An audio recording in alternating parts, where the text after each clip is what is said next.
Mon papa, Zichrono Libracha, Rabbi David Messas, était un grand rabbin, mais il était également un grand éducateur. Cette année, nous avons décidé d'évoquer, en évoquant sa mémoire, également la mémoire de ceux qui, en même temps que lui, qui étaient d'ailleurs ses aînés, ont été également de très très grands éducateurs. Bernard et Marianne Picard, qui étaient de très grands directeurs d'école également à Paris. Nous sommes en ligne avec le rabbin Ariel Messas. Ariel, bonjour, Boker Tov. Bonjour, Boker Tov. Merci d'être avec nous ce matin. Vous êtes à Natania, mais ce soir vous serez ici à Jérusalem pour la Haskara de votre père, le grand rabbin David Messas Zecher Tzadik Libracha, qui se tiendra, il faut le souligner, vous nous le rappellerez également à la fin de cette conversation, dans la synagogue qui porte le nom de votre grand-père, le Rabbi Shalom Messas, qui était grand rabbin de Jérusalem. Ça sera donc ce soir, commémoration de du décès de l'Haskara de Rabbi David Messas.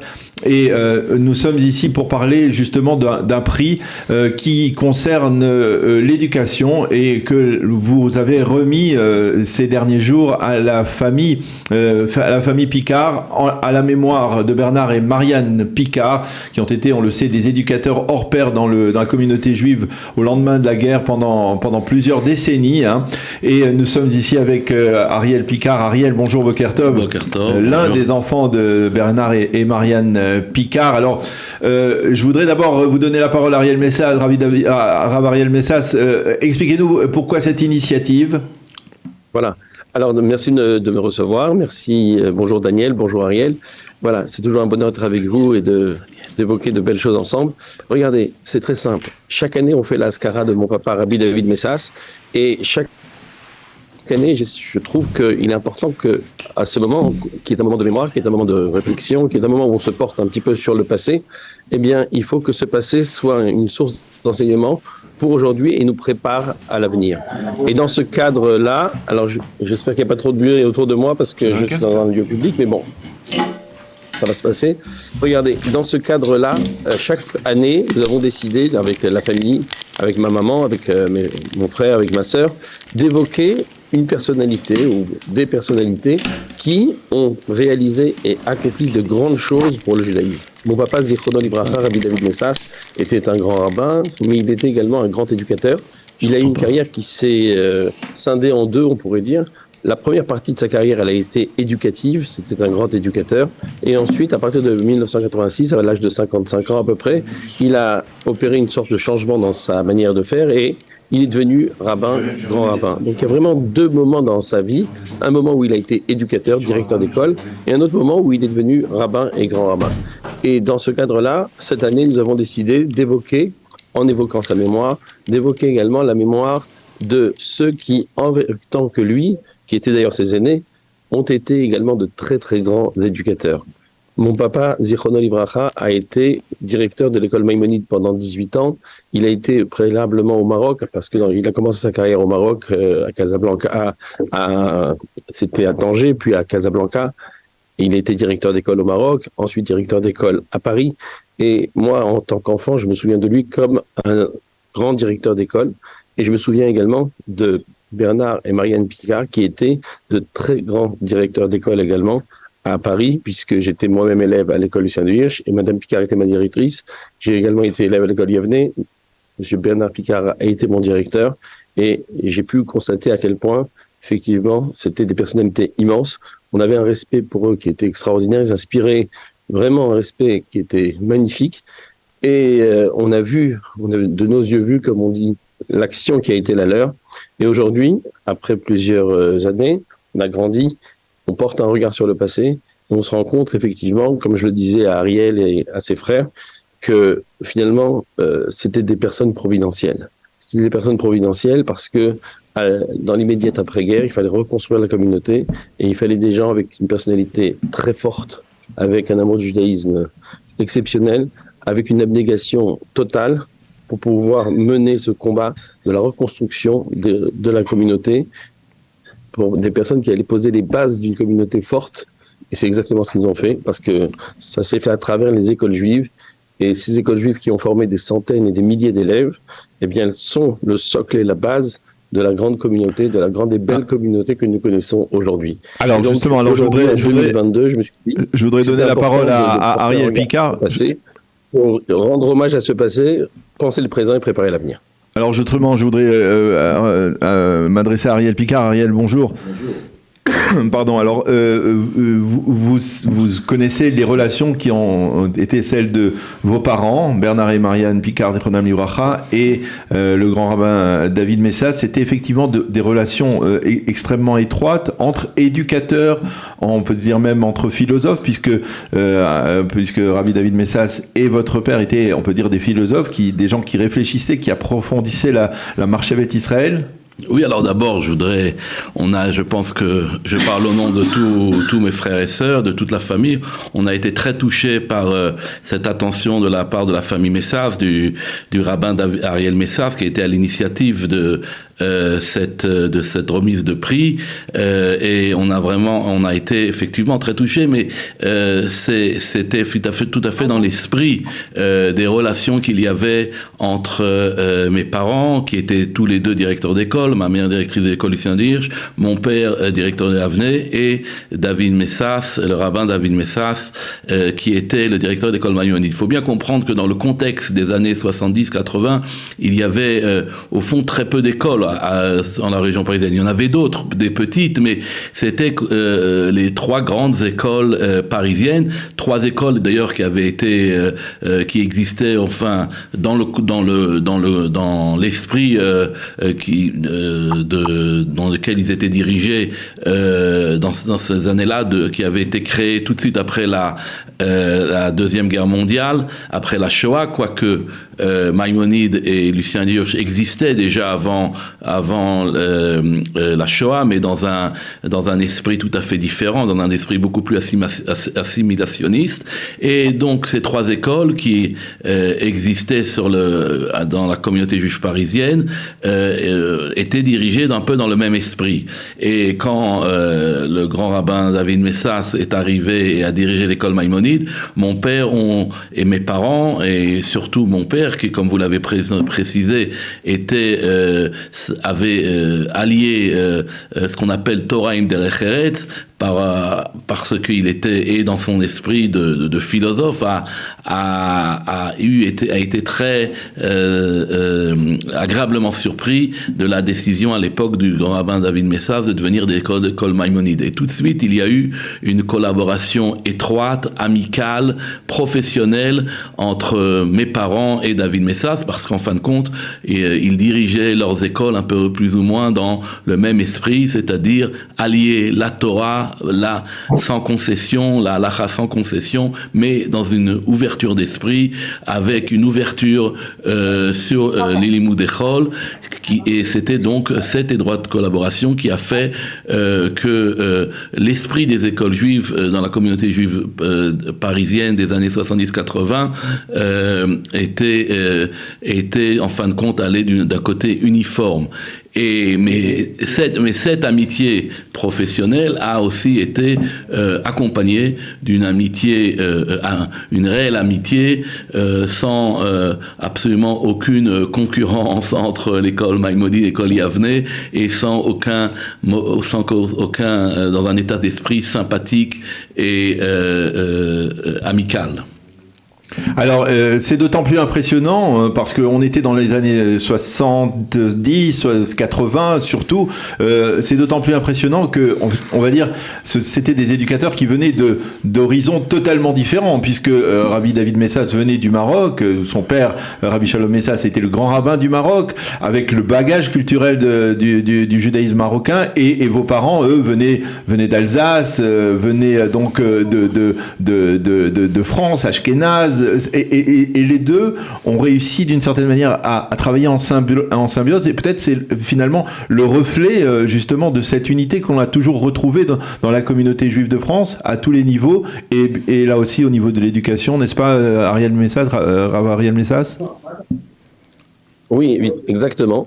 Deux horizons très différents, deux origines a priori différentes, mais le même regard sur le judaïsme, le même regard sur la Torah, la même vision du judaïsme, et c'est effectivement extraordinaire, ce qui prouve effectivement l'unité du peuple d'Israël.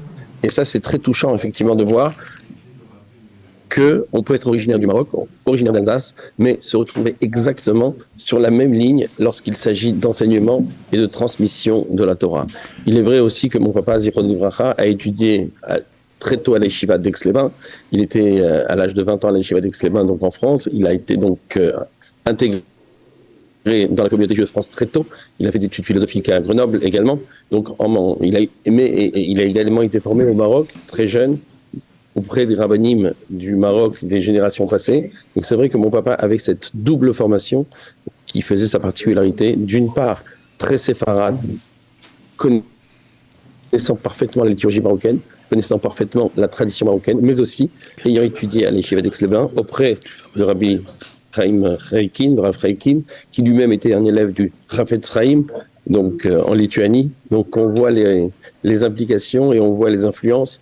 Donc mon papa était à ce confluent des influences, tant séfarade marocaine que française, que lituanienne, a été également proche de l'école d'Orsay à une époque, puisque avec André Neher et avec Manitou également, qu'il faut mentionner, avec Beno Gross, c'était des gens qui étaient ceux qui portaient le judaïsme à cette époque-là. Donc tout cela fait que il y avait une sorte de vivier intellectuel juif en France à cette époque-là, qui bien, était de différentes origines, mais qui s'est retrouvé et qui a donné quelque chose de très fécond, de très beau. Et mes souvenirs d'enfant, effectivement, sont ceux de voir des personnalités qui tout était animé par un amour de la Torah, par un amour de la communauté, par une volonté de faire avancer les choses. On en a parlé, c'était des bâtisseurs. On a un midrash qui nous dit Al tikre banaïr et la bonaïr. On parle des enfants de Dieu, banaïr, et le midrash nous dit il ne suffit pas d'être un enfant, mais il faut être un constructeur, avec ce merveilleux jeu de mots de banaïr qui devient bonaïr, les constructeurs. On a eu des personnalités qui étaient des personnalités qui ont construit les bases d'une communauté, et encore une fois, tout en étant empreint de Torah, des valeurs de la Torah, en voulant les vivre et les transmettre de la plus belle façon, avec évidemment cette préoccupation de faire en sorte que cette Torah puisse être vécue dans le monde d'aujourd'hui, puisse parler. Alors justement, Ariel, effectivement, ça a été une grande qualité de ces personnalités, d'être capable de dire la Torah la plus authentique dans le langage moderne, dans un langage qui soit compris par le plus grand nombre. Alors justement, les deux Ariel Picard et Rav Ariel Messas, il y a aussi un développement qui est incontournable.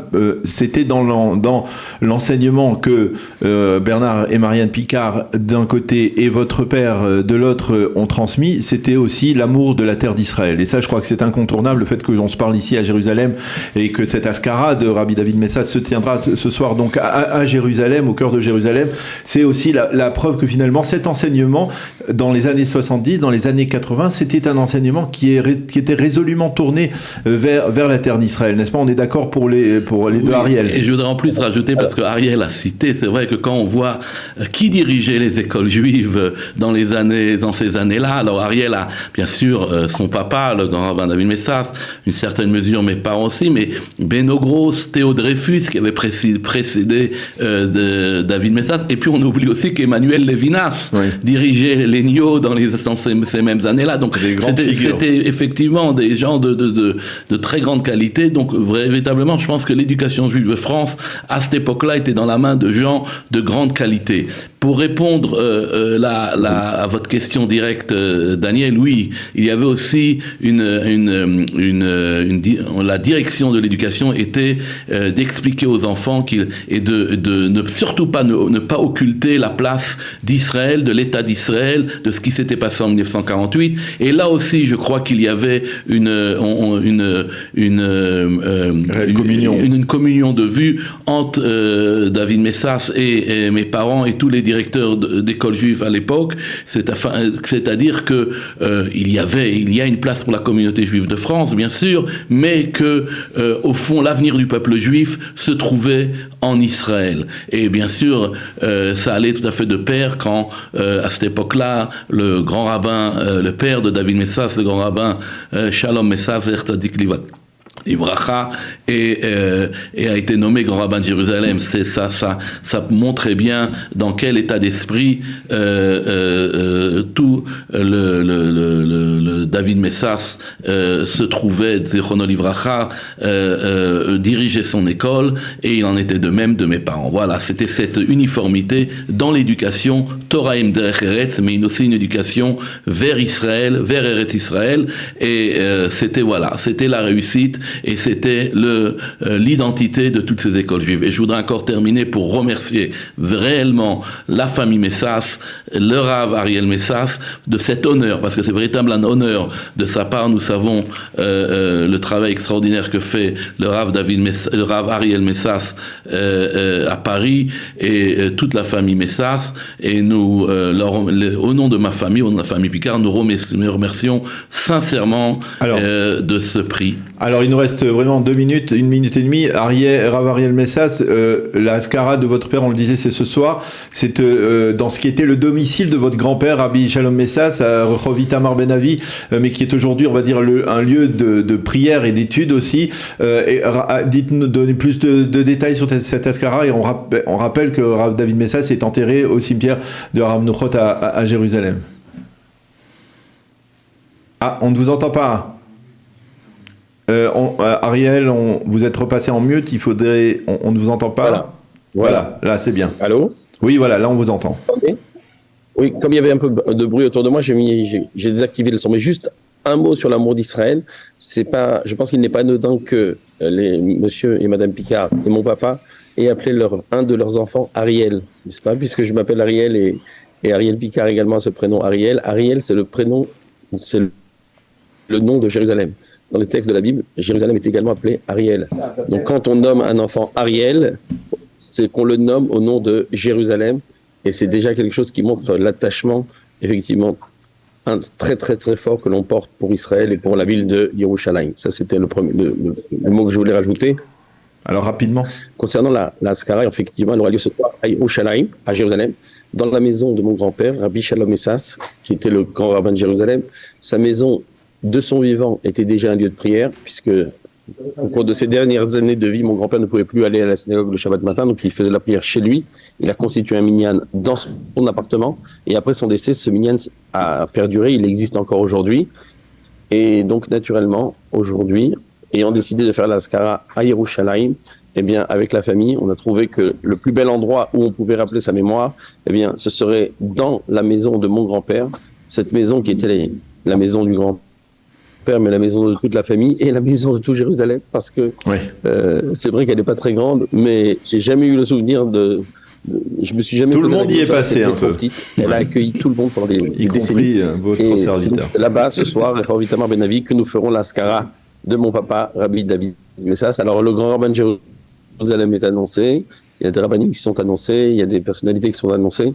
On verra, Bezrat Hashem, on fera une belle soirée ce soir à la mémoire de Rabbi David Messas à Yerushalayim, à Itamar Ben Avi, Mispar Chamesh, et à 19h30, Bezrat Hashem. Merci beaucoup, Rav Ariel Messas, d'avoir accepté d'intervenir donc ce matin avec Ariel Picard, donc à l'occasion donc de cette remise du prix à la mémoire du grand rabbin David Messas et en l'honneur de Bernard. Et merci beaucoup à toute la famille Picard que nous aimons, nous respectons. Voilà. Et merci beaucoup, Ariel. Alors, merci beaucoup.